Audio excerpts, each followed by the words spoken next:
everyone. In this episode of Points on the Circle, I bring to you Allison Davis. Allison's been a member of the congregation for about 10 to 12 years, has been very active in the congregation, and she and I have grown to know each other very well. I hope you find her as depthful, meaningful, and important of a human being as I do.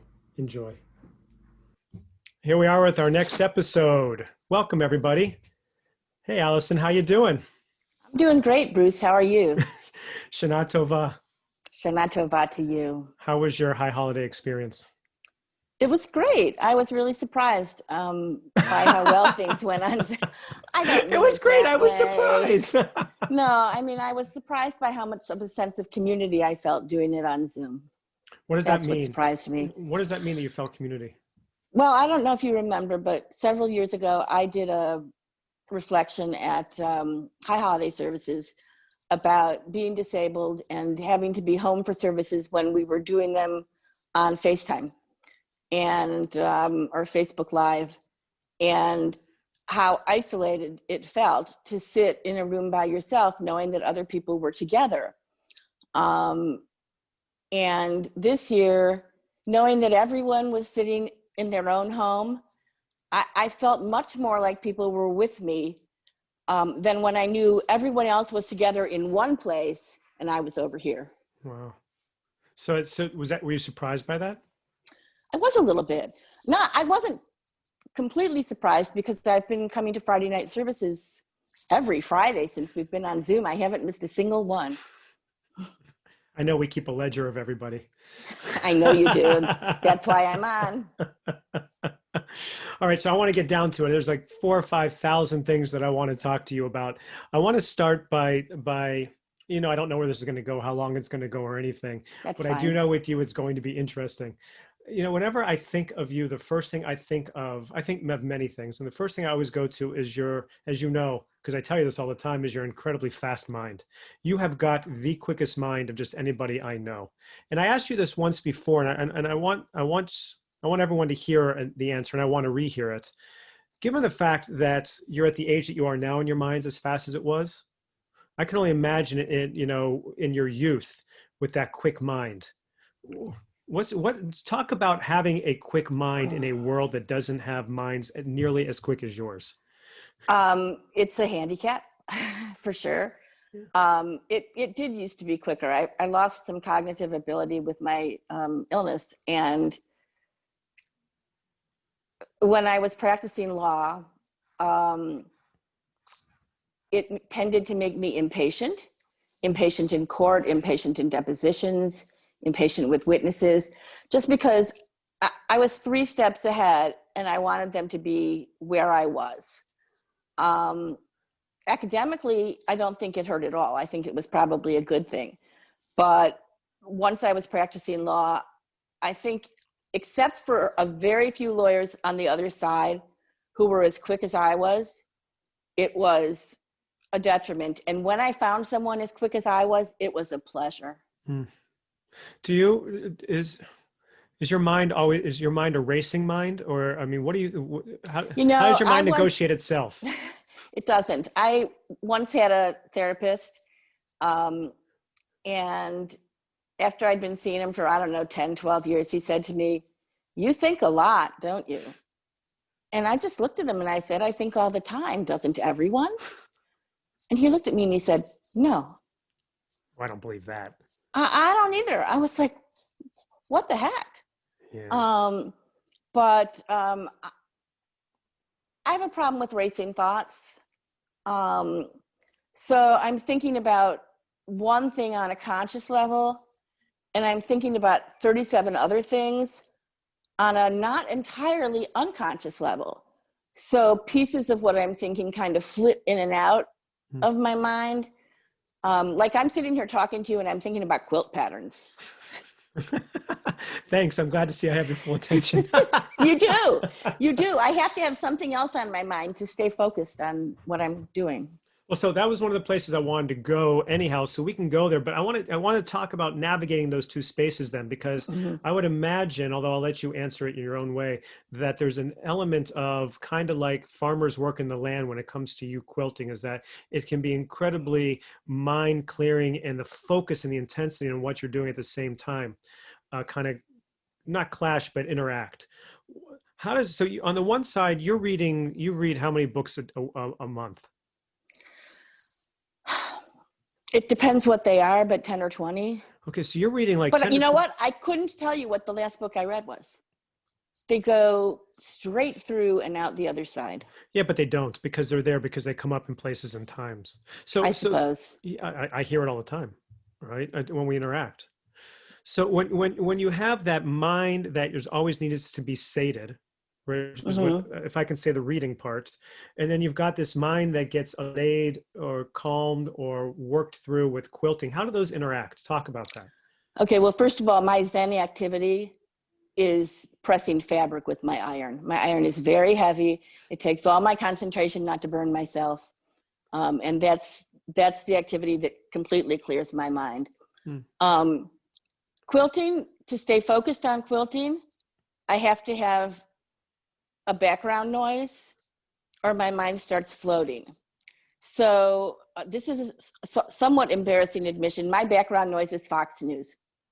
When I'm quilting, I keep Fox News on in the background because I don't want to think about Fox News any more than to just have it run in and out of my brain so that I'm aware what the other side is thinking. Hmm. But I don't want to sit and watch it. So I keep it on my side while I'm quilting. That's how I do it. And so that doesn't that. Wait, between Thanksgiving and Christmas, I keep on Hallmark Christmas movies. That's my thing. Secret Vice, no longer a secret. No longer a secret. So in listening to Fox News, since you said it's what they think, which implies it's not what you think, what happens when you're listening to it? What do you pick up? What do you understand? How has it evolved your thinking? How has it challenged you? You know, I think, first of all, I now have an extremely defensive reaction about Fox News when I hear people who don't listen talking about it. Hmm. Because people tend to focus on the Fox News that was and not the Fox News that is.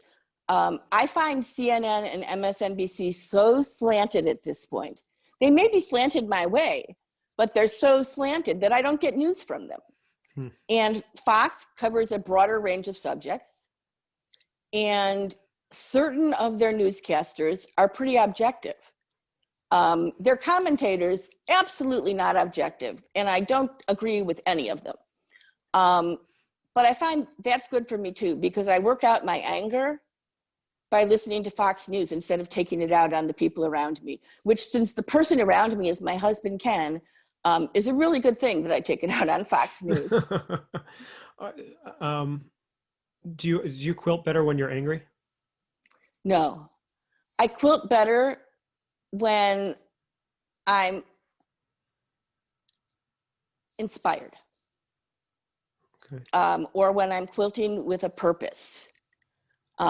If I know where the quilt is going when I start making it, um, it's much more involving for me than if I think to myself, hey, I'd like to make a quilt with this fabric that I have. What pattern should I use? Okay, I'm going to do it. And then I finish the quilt and I'm like, we don't have room in our house for any more quilts. Hmm. I just took stuff out of the break front in the dining room to put quilts in there. Hmm. Where am I supposed to put my quilts? So when you Get rid of my say crystal. so, so you say when you know where you're going, do you mean in terms of the pattern or the person or the place? The person or place. Am I making it for a friend? Am I making it for a relative? Is the person sick? Is it going to charity? Is it going for auction? Lately, I've been making quilts for fire victims in Oregon. And I'm inspired when I do that, and it keeps me motivated. Is it fair to say that when you're in that space, it's spiritual for you? Yeah, it's a spiritual zone. Yeah. Talk Um, to express if you can, explain if you can. I don't know if it's impossible to explain spirit and emotion, but think of the most intimate quilt that you've made as a spiritual experience. When I'm talking about spiritual intimacy, and I'm if trying to think. Um, yeah, the seventh quilt I made was for the sister of my best friend who had just been diagnosed with inflammatory breast cancer. hmm, And she was in her 40s. She's still alive, but she was in her 40s then. And um, I had never made a full-size quilt. Up to that point, I had made um, two quilts for one of my cats, one quilt for another cat, um, you know, things, and three baby quilts for actual babies, human babies. hmm. Um, but Phyllis got sick, and I thought, people always talk about healing quilts. I wonder what a healing quilt is.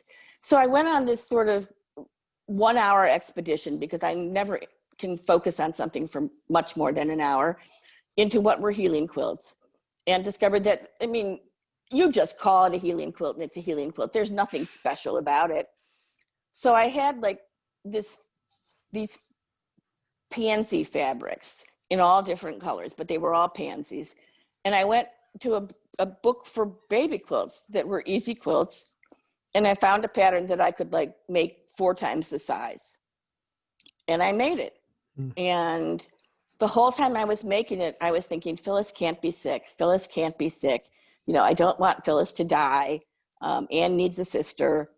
And then I sent it to Phyllis.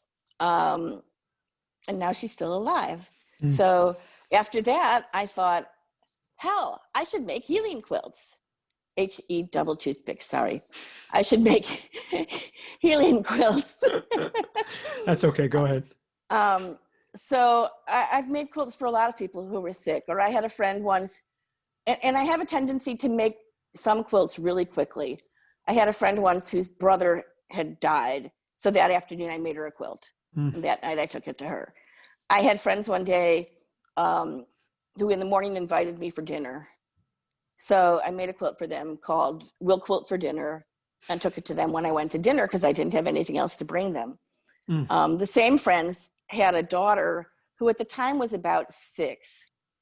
And she was a little pesty. Jamie and Julie and I would be sitting around trying to have a conversation, and Risa would be in and out, you know, chattering at us. And they were trying to get her to just sit down and draw. And she was like, what should I draw? What should I draw? And I said, Risa, why don't you draw a picture of something that I can make into a quilt for you? Mm. So Risa sat down and she drew a rainbow. It was a beautiful rainbow. And she brought it to me. And the next time I was going over there, I thought, I have Risa's picture somewhere and I haven't made that quilt yet. So I made my first Bargello quilt. Mm. And it was kind of cool. And it didn't look anything at all like her picture, but it did look something like a rainbow, and she was happy with it. Did she remember the picture? She did. She did. She said, and the first thing she said when I walked in the door is that the quilt of my picture? Mm. I was carrying something. So if you can explain to us, because I asked you about the spiritual experience, and you told me the story behind it. I still have to infer the spirit behind that. Tell me what a quilting spiritual experience is. What does that feel like? What does that look like? What's going on? It's funny because I would say that in a quilting spiritual experience, I would say my mind is empty.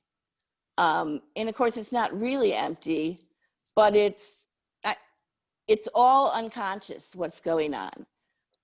So whatever comes into my head really resonates, because, you know, like an echo chamber kind of, when you have something that's empty.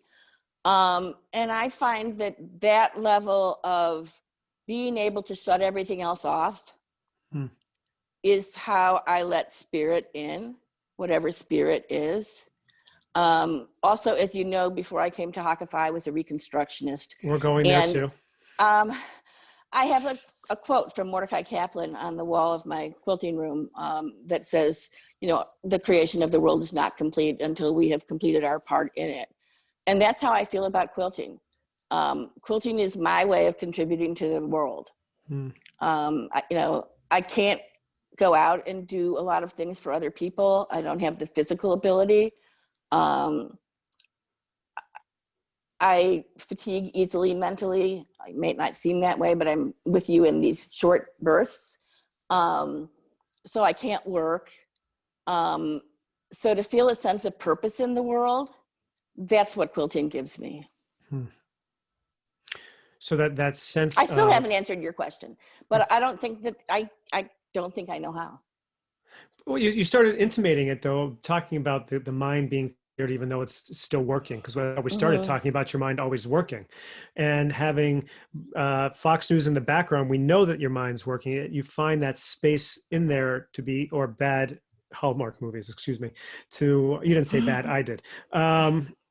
So have you found that same kind of spirit in the religious world, in your Jewish world? Is there something comparable in a space you've occupied where you found it? Yes, I find it. I find it in rote prayer. I never thought. I mean, going to Friday night services every Friday for more than a year now. Um, I thought that I would be terribly bored. That once it was on Zoom and I wasn't actively interacting with people in person, I would give it up. But I find it a really cleansing experience. It wipes away the week for me and leaves me in a space where I can sort of take in the universe and be in awe of the universe. Think about things like trees. So it's an interesting use of the word, a phrase, to wipe away the week. Why wipe the week away? Because my mind is too busy. It's too full. You know, I have to, it's like a data dump. You know, I've used up my memory and now I have to like transfer it to a thumb drive and take it out and put it away somewhere. Hmm. And that's what the Shema is. It is. And to remind me, I wear a Shema. And when I'm really, oops, wrong thing. We But can't when see. You have I'm, to lift it up a little higher. it's on a Mobius strip. Mm. I don't know if it shows now, Yeah, yeah, yeah. but, and if I get like too overloaded, I just reach for it and, you know, and say the Shema to myself, and it kind of helps me. The other thing that I wear is a pendant that says breathe.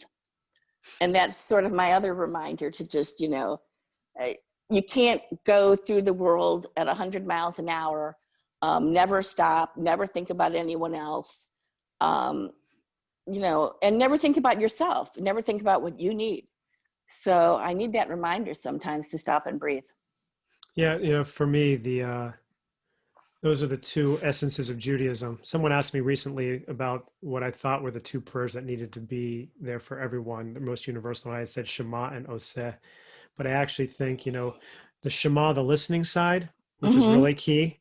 Mm-hmm. But the other one, you know, Elohai Neshama, that the breath is the soul. So that Right. idea of needing to breathe and being reminded of being conscious of it.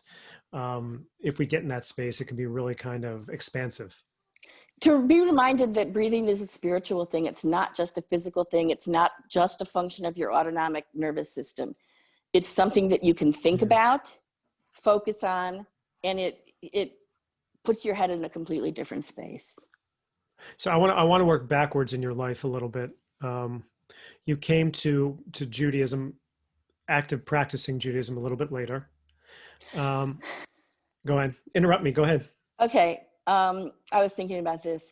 I came to the, okay, I started being a Jew in about fifth grade. I mean, I was born a Jew. I started being one in about fifth grade. I became an affiliated Jew in August of 2002. And I became an affiliated Jew for a sort of insidious reason. Um, my mother had just died, and it was extremely important to me, not to anybody else in the family, that she have a Jewish funeral. if she was going to have a Jewish funeral, my father wanted Ellen Weinberg Dreyfus to be the rabbi. Ellen grew up in our neighborhood, and she had once told my father she would do his funeral. And Ellen was on sabbatical, and she was away. But her brother, Michael, who's my brother's age, was, maybe still is, the rabbi at Temple Beth Israel in Skokie. Temple Israel, not Temple No, Beth Israel. it's Temple Beth, something. TBI, Temple Beth Israel. Thank you. Yeah, Yes, I was a member. Thank you. I know this. And in order to have him do a funeral, I had to join the synagogue. So I joined TBI, and I, served out my 3-year building fund commitment. I went to high holiday services there for 3 years in a row. Why? You joined for your mother, not for you. So what encouraged you to do that? Because now that my mother was dead, I felt like I could practice Judaism. Why? Explain. My mother was, okay, I loved my mother. Let's get that out there right away. But my mother was not happy being Jewish. Mostly because she wasn't happy with her own mother.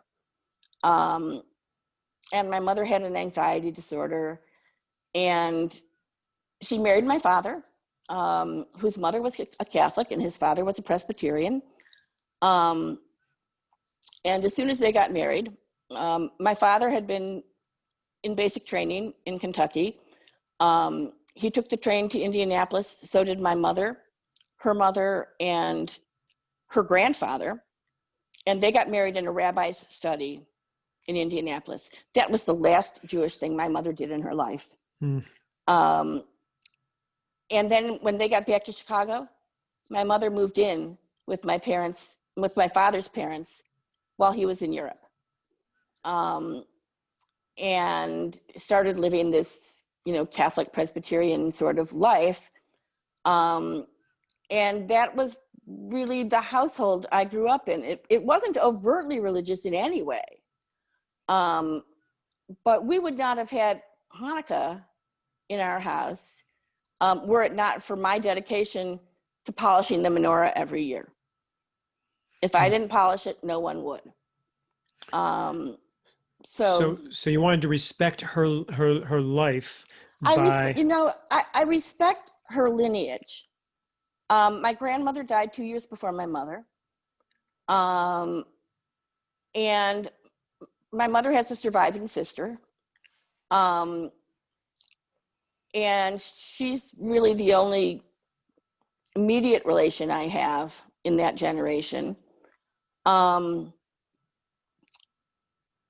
I just felt like I was part of this chain of history, and it had died unless I picked it up.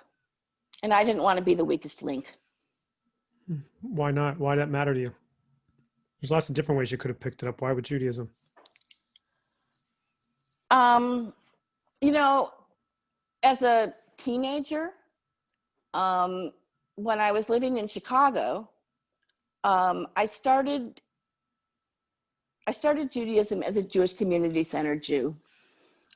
We joined a JCC when I was in 5th grade so that I could take drama class with my friends.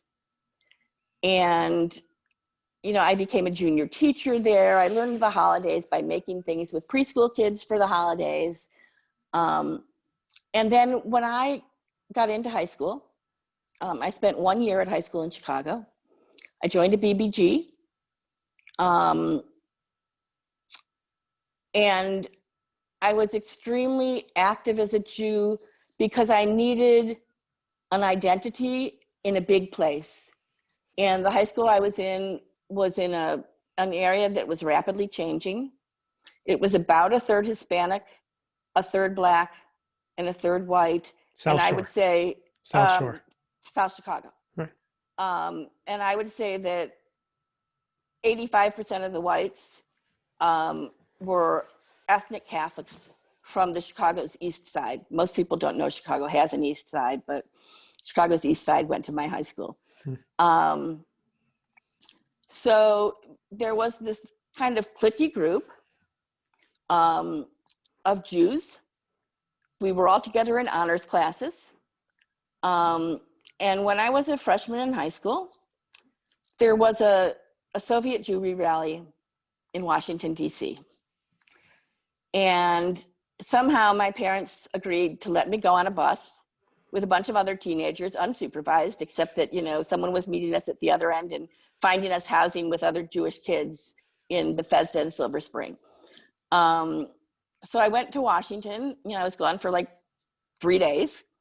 And I thought, this is great. It gave me a sense of being myself, not being part of my family necessarily, my immediate family, but having my own identity and, something that I could go out in the world and people would say, look at her, this is what she is. This is who she is. It's fascinating that of all the things you picked Judaism. I mean, I'm happy with that. I'm a rabbi, right? I think part of it was my antipathy towards my mother. Yeah. My mother was not there for me when I was a little kid. Not at all. And I didn't want to be the way she was. And it's interesting to me in a sense that my mother became a non-Jew because of antipathy towards her mother, and I became a Jew because of antipathy towards mine. So what was it like? So you joined TBI for the funeral, and then you started going to services. What was it like when you tried going to services on a Friday night there? Okay, Mm-hmm. I was still working then. I didn't stop working until 2004. And so one Friday night, I went to services. And all of the other people were at services were people my current age or older. And all of the women were wearing skirts. And I came in pants. I came from work. I was wearing a pantsuit. I mean, it wasn't like I was wearing jeans. It wasn't like I was coming to Hakafah. But I felt entirely out of place. Entirely out of place. And I couldn't even bring myself to introduce myself to anyone. I kind of sat in the back and, scurried out before Oneg. And I did it 2 or 3 times.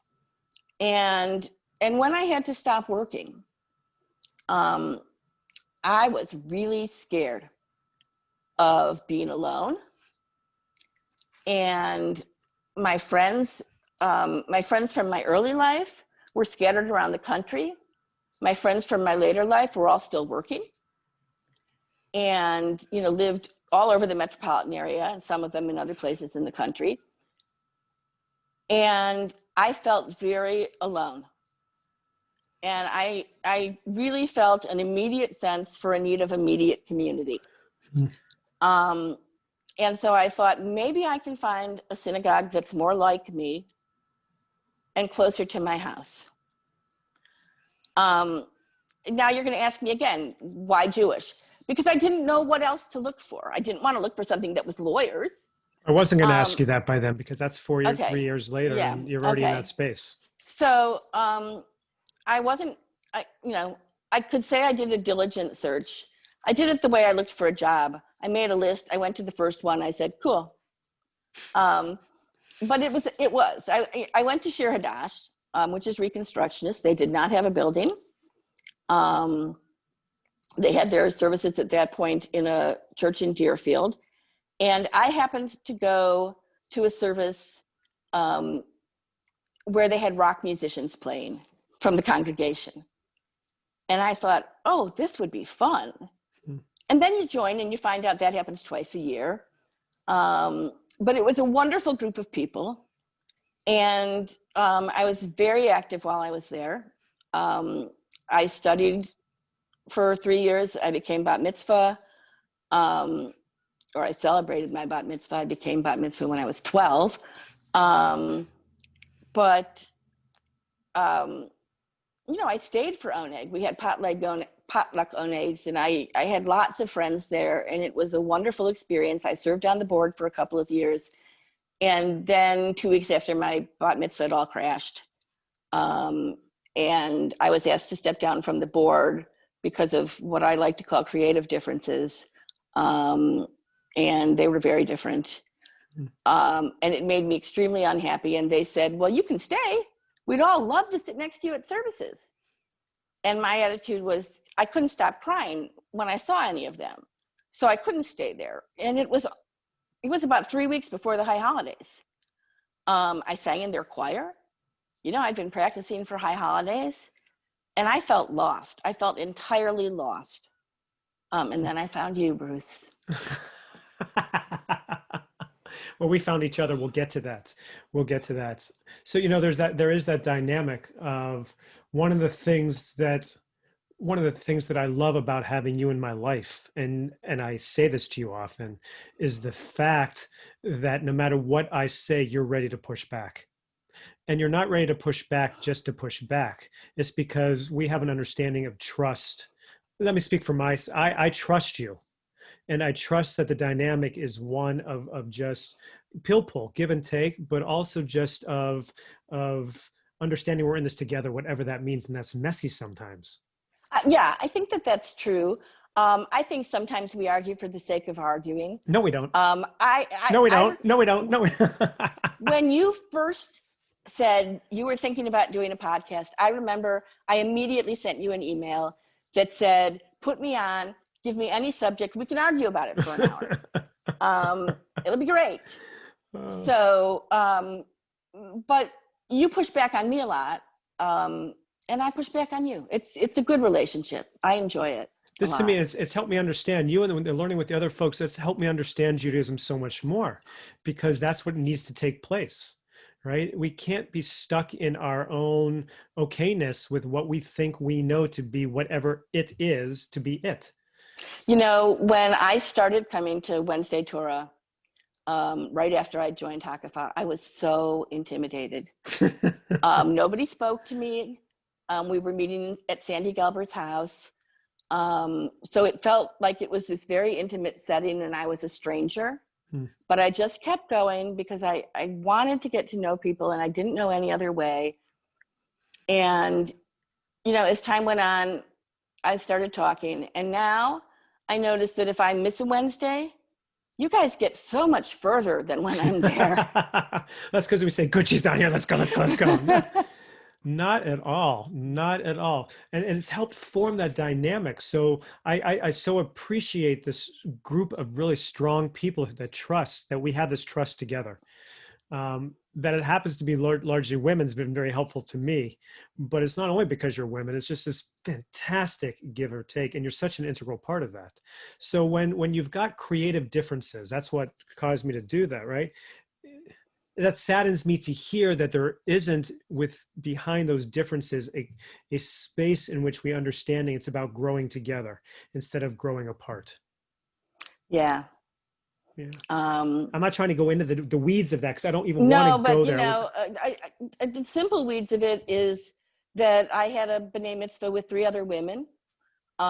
We were required to invite everyone in the congregation. We were happy to do it. But we were celebrating it at the Westin so that we would have a bigger space. And we were having a champagne and chocolate oneg afterwards. And somebody doing publicity for Shir Hadash thought, gee, it's that time of year when Jews are looking for synagogues. Wouldn't it be great if we put a quarter-page ad in all the Pioneer Press papers inviting people, and then the ad read in really large type, open bar, and very small underneath that, mitzvah. And I had signed the contract with the Westin, and I didn't want guest host liability for some stranger who came and drank too much. I didn't want to get in a fight with somebody who said, you know, this was supposed to be an open bar and all you have is champagne. And they didn't consult any of the 4 women whose B'nai Mitzvah was. We were all incredibly hurt. It was a really horrible experience. I wish that it hadn't happened, except that it brought me to Hakafa. Yeah. Well, I've always been glad that you're here, and it's always saddens me when we all our communities have had situations where that's happened, and it's sad when it does. So, but still, you're here. And it was a big transition for you, not just because of the emotional side, but it's still a challenge for you as you self-identify as a Reconstructionist Jew stuck in a Reform congregation. You know, I remember after I came to services the first time, I said a couple of things to you. One was you sing the Shema wrong. And the other was you sing all the songs wrong. And now I sit and sing with Friday night services, and I think, gee, if I went to Shir Hadash, would I be able to remember any of the tunes? I don't know. They'd probably come back to me, because I think music stays in a different part of your head than everything else, and it's locked in there forever, unfortunately, because sometimes you just can't get it out. But it was an adjustment. I really do, spiritually, I'm much more of a Reconstructionist. It's a lot more, I don't want to say loosey-goosey, because it's not at all. Parts of Reconstructionism are much more traditional than Reform Judaism, or at least there's a space for that. But there's also a space for change. And, you said at the beginning that I'm quick. I think quick. Well, I think too quick sometimes, and I'm itching for change a lot of the time. I hate gates of repentance. I call it gates of repugnance. I can't wait until we never use it again. I mean, for that, I was glad this high holiday. But I've become so comfortable within the congregation that I don't think that much about the difference between Reconstructionism and Reform Judaism anymore. I just am a Jew. What does that mean? I am a Jew. I'm kind of surprised that I even said it. Yeah, me too. That's why I asked you. Because, people do this, that test where they tell people, woman, American, Jew, put them in the order. Mm-hmm. And I never put Jew first. It's always last. But it's a big part of who I am. It's a big part of my life. It's my entire social life, practically. I love classes, services, adult ed. I interact with those people and study together. And it's how I use my mind now. So I think that it's just become sort of the gestalt of me is Jewish.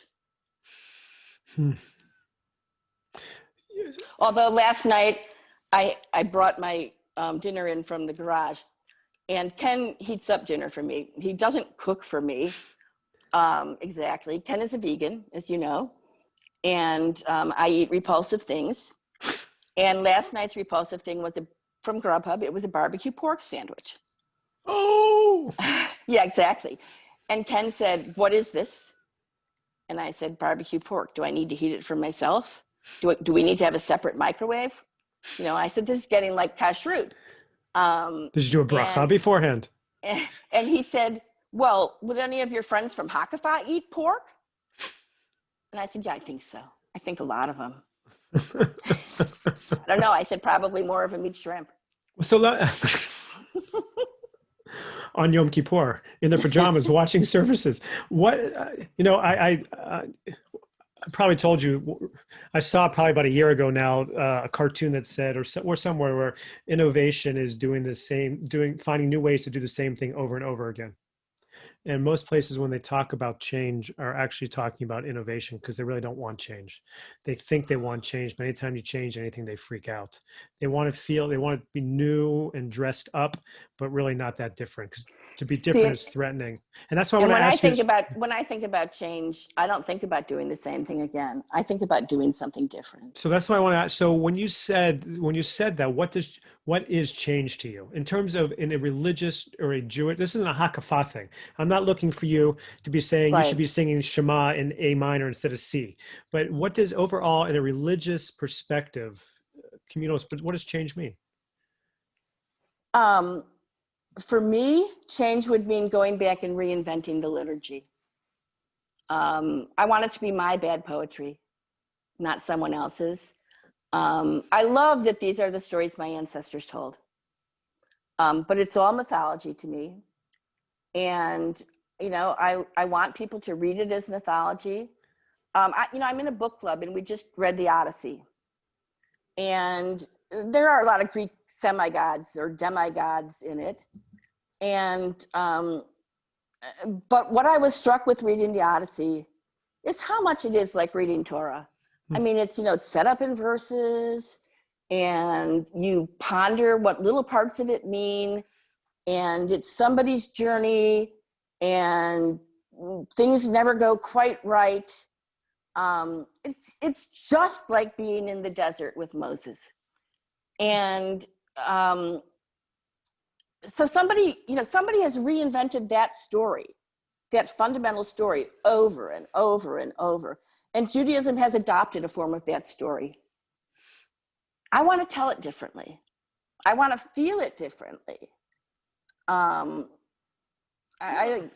think I'm not making myself clear. But No, you are. So here's what I'm struck by. No, you're making yourself perfectly clear. I want to know how you'd like to recreate that. But even before that, I'm struck by you felt the responsibility to be the chain. You didn't want to be the weakest link of the chain of tradition. That you wanted to be the keeper and the bearer of tradition. And now you're telling me you want to blow that tradition up.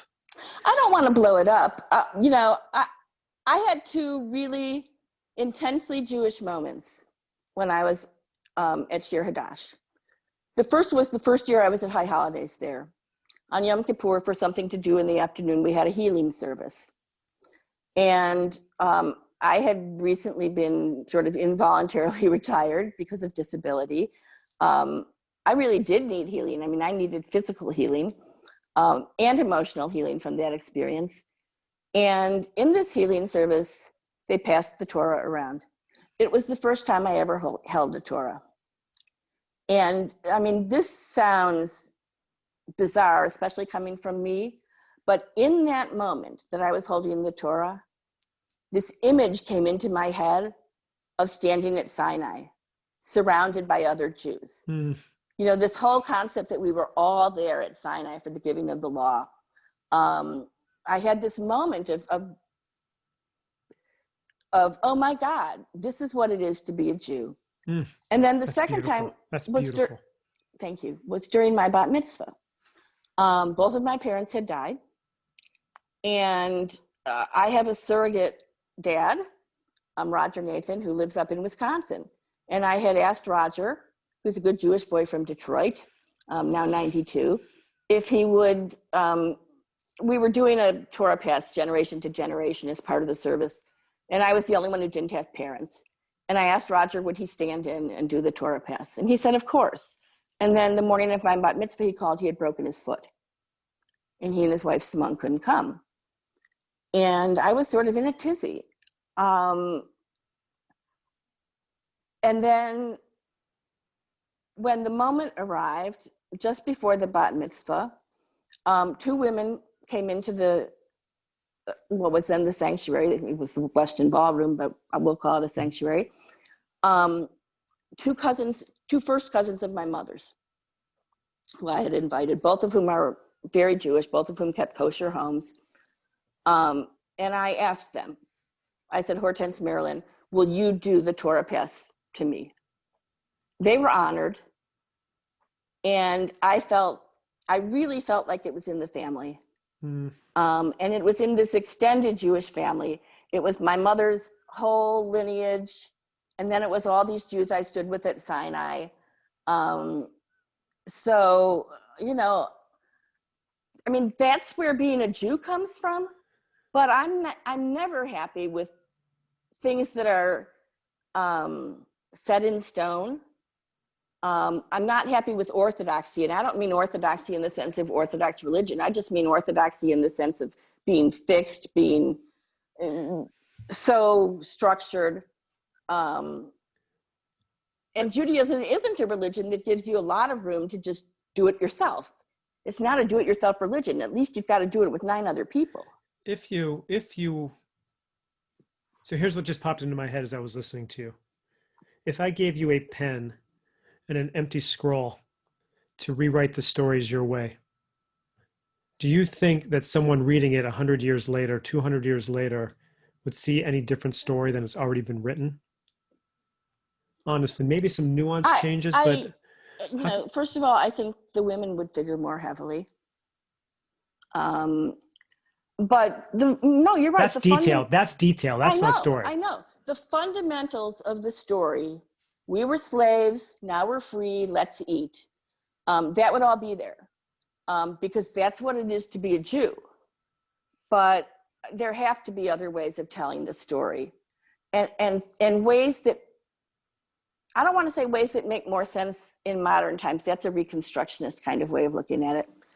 But just ways that people can relate to, as though they were there. I want someone to be able to read the Torah and feel that they went through the desert for 40 years, that they wandered in the wilderness, that they crossed into the promised land, and what that meant. I'd take out a lot of the war, the strife, except for the strife, that was God. And I would keep God pretty much the way she is. Except that I would make her a he, Bruce. So I'm laughing. I want you to know that in the first questions, I really don't come up with questions ahead of time, except for one starter, because I want to be honest and true to the conversation. I was going to ask you, in terms of your mind, did you have any struggles when you were in your 20s, coming up in the law profession as a woman doing it? And I thought to myself, I don't want to go there because I don't want to have that. I don't want that dynamic to play out. You know what, Bruce? I didn't have a problem because I was a he. I didn't. It wasn't different for me to be a woman. Yeah. I was for a long time, I was the only woman partner in a law firm. The only thing that happened because I was a woman is that the year that I became a partner, the partners retreat, which had always been the guys going away together for the weekend, became a law firm wide, all of the lawyers retreat, that involved going away for the weekend. And the men played golf, and the women, we did spa at the resort, but and I told my mother, so we're having this retreat. And she said, well, what did they do? And we were going to Kohler. And she said, what did they do before that? And I said, oh, they used to go away for some golf thing. And she said, well, why aren't they doing that this year? And I said, I don't know. She said, I know. And she said, those 9 men, their wives don't want them to go away for a weekend with you. It had never occurred to me that I was a woman and they were a man, and they were men. I mean, I knew it intellectually, but I didn't feel separate. So do you really think, I would love to do this. I would love at our Torah class to say, you all have a homework assignment. Go rewrite the David story, because that's what we're learning about right now. Go rewrite it in your own language, in your own way, however you want to. Do you think that so much of the war and the quote unquote man stuff in there, do you think that the story would change that differently? And what I mean by that is, maybe an individual's story would be different, but if we took the collective of all those stories and I put them together and found the average, do you think it would be that different? I don't think we can change the story that much, because I think the characters all have to be there. I mean, you can't tell the David story without Saul. You can't tell it without Samuel. You can't tell it without Jonathan. You can't tell it without Bathsheba. So I don't think any of those pieces would come out of the structure. On the other hand, would there be more homoeroticism, less homoeroticism? Would the women be more important? Would the women have names? So few women in the Torah have names. And maybe if a woman rewrote it, a lot of the women would have names and some of the men wouldn't. A lot more. There are some men who don't, but a lot more wouldn't. Yeah. Okay, so I'm shifting totally right now. Cool. We met through Kulanu. Mm-hmm. We had just gone, or just were about to go to Uganda. I think we just gotten back. You had just gotten back, and Harriet Bograd was at Adult Ed on a Sunday, and our B'nai Mitzvah project had been raising money for Kulanu for the Abudaya, for the schools, and so I had been in contact with Harriet, and she sent me an email saying, hey, I'm going to be in your neighborhood. So I just popped over to Adult Ed that Sunday. But we had emailed before that.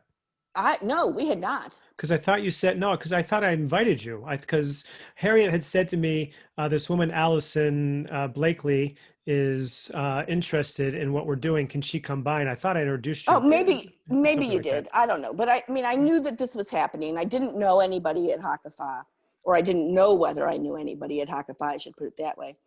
And so I came to hear about the trip to Uganda and Kalanu, and just to interact with Harriet, because I had been interacting with her by phone because she was in New York.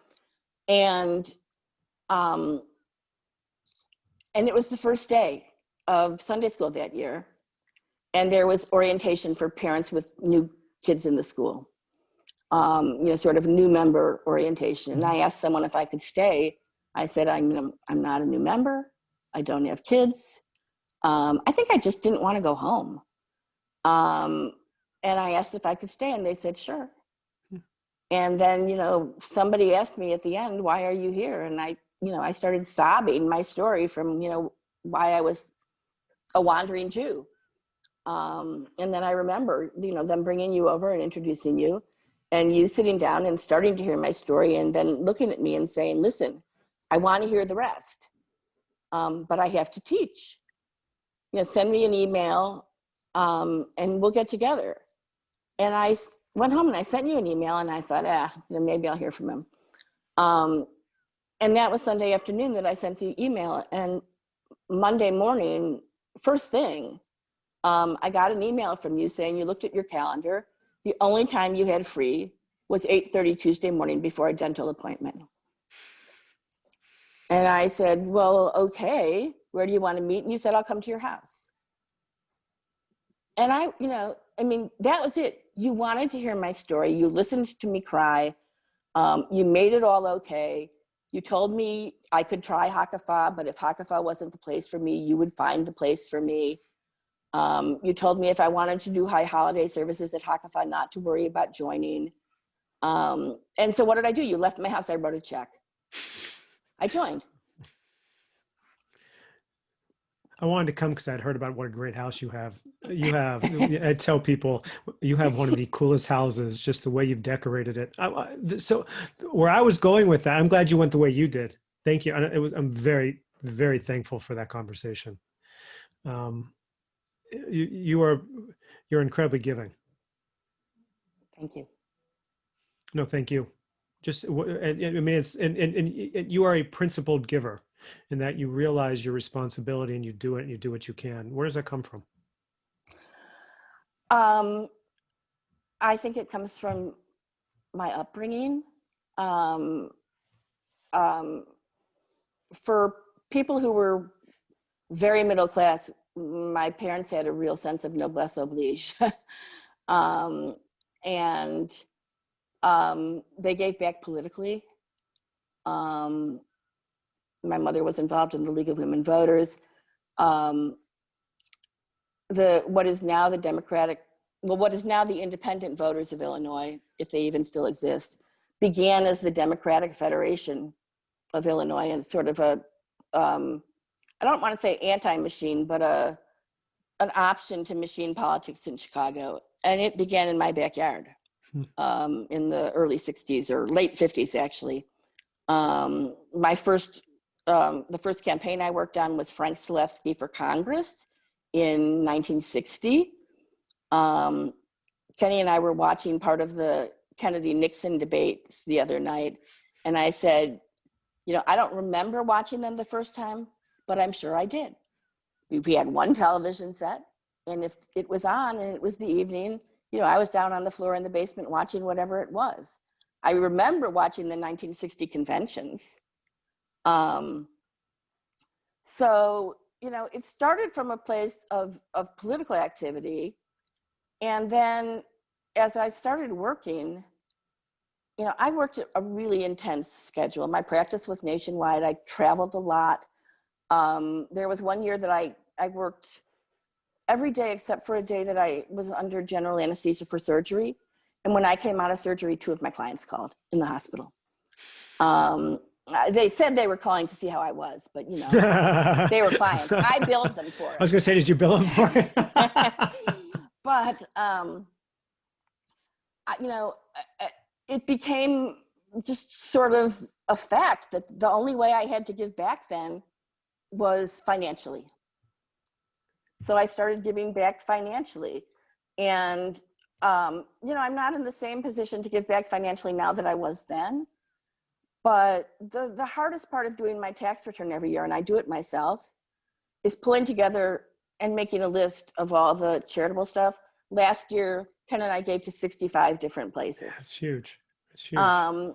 And, if somebody who's a friend of mine has a Facebook birthday fundraiser, I give $100. I mean, it's just, it's in me that I have too much and other people have too little. And I have an obligation as a human being to help balance the world in some way. And if that's the only way I can do it, then I have an obligation to do it that way. 2 questions to wrap it up. So what's the book out of all the books that you've read that has most spoken to your soul as of late? Oh, as of late. You can go general if you want to. I was making it easier for you, I thought, because if one popped in your head. I'm gonna go back a long way. I must have been about 11, and my Aunt Lila always bought me the greatest books for Christmas. In the Marshall Fields book department. They always came from Marshall Fields. And she bought me a book by Norton Juster. Norton Juster wrote The Phantom Toll Booth. But before he wrote The Phantom Toll Booth, he wrote some short stories, one of which was called Alberic the Wise. And Alberic the Wise is a story of it takes place in the Middle Ages. It's the story of a boy who's a serf, basically, and he's working in the field. And he thinks his life will never amount to anything. He'll always be a serf. He'll always work in the fields. And one day, a very old man comes to the village and sits down on a rock. And all the children gather around, and he starts to tell them stories of all the places he's been. And Alberic decides, I'm going to grow up and I'm going to be that.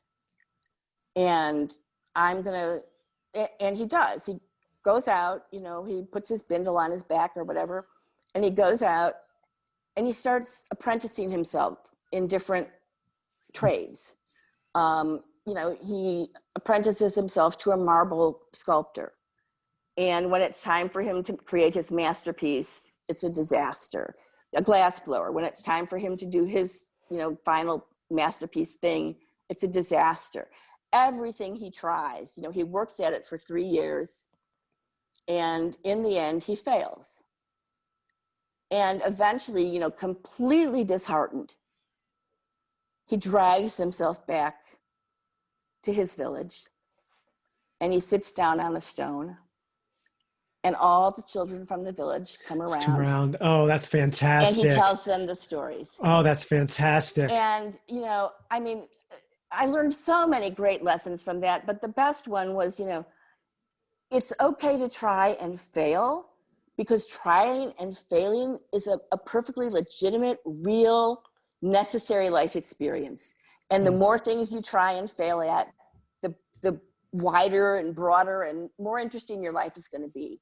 So, I was a kid who was very smart, and I got the highest grades in school, and, I read a lot. And I think at that point I was afraid to fail. But all of a sudden I read this book, and it was like, failing isn't the worst thing there is. Not trying is the worst thing there is. Mine was, I wasn't a reader, and Rona decided in college to turn me into a reader. And I thank her for that all the time. And she, right out of college, we were living in the city. She bought me All Quiet on the Western Front. That book changed my life. That movie changed my life. I saw the movie as a freshman in high school because we read the book. And it is, to this day, and it's black and white, it ranks as probably the first or second most devastating war movie I've ever seen. I can't watch it again. It's the first time that allowed me to see Germans as human beings, even though I'd Hmm. known Germans. Some of my best friends were German, right? It really humanized in such a, to show that the other really is just a reflection of you, Right. Yeah. Final question. Where are we going to be next year at this time? Oh, wow. I wish I knew, Bruce. I'm afraid we're still going to be on Zoom. Hmm. But you know what? Zoom is starting to feel okay. Hmm. I'm a little bit crazy to get out, but of course, winter is coming, and that will make a lot of people less crazy to get out, especially you. Was it very cold today going to the airport to pick up your No, it sister? wasn't bad at all. Thank you. Okay. But um, I ran into Hakka members there, but go ahead. always. I just, um, like Torah study on Wednesday. In some respects, Zoom is better. You stay focused, your mind doesn't wander, and you actually hear what everybody says. Um, so I do miss being face to face with people. I mostly miss the human contact. But you know what? I don't want to have human contact with people before I can hug them. I don't want to go out somewhere in my mask with my hands behind my back and see all these people I haven't seen for a year and say, oh, nice to see you. Because, that's not the way it's going to be when I get to see people. When I get to see people, it's going to be, oh my God, I am so happy to see you. I love you so much. And, I'm not going out until we can do that, Mm. except I'll be at the sukkah. We'll be With socially my mask. distanced. We'll be socially distanced and all that stuff. Well, good. I'll get to see you then. Thank you for taking the time here. Thank you for It sharing a was little my bit of yourself pleasure. with the congregation, and love you. I love you too, Bruce. Be All right, good. everyone. That concludes this one. We'll see you next time. Bye.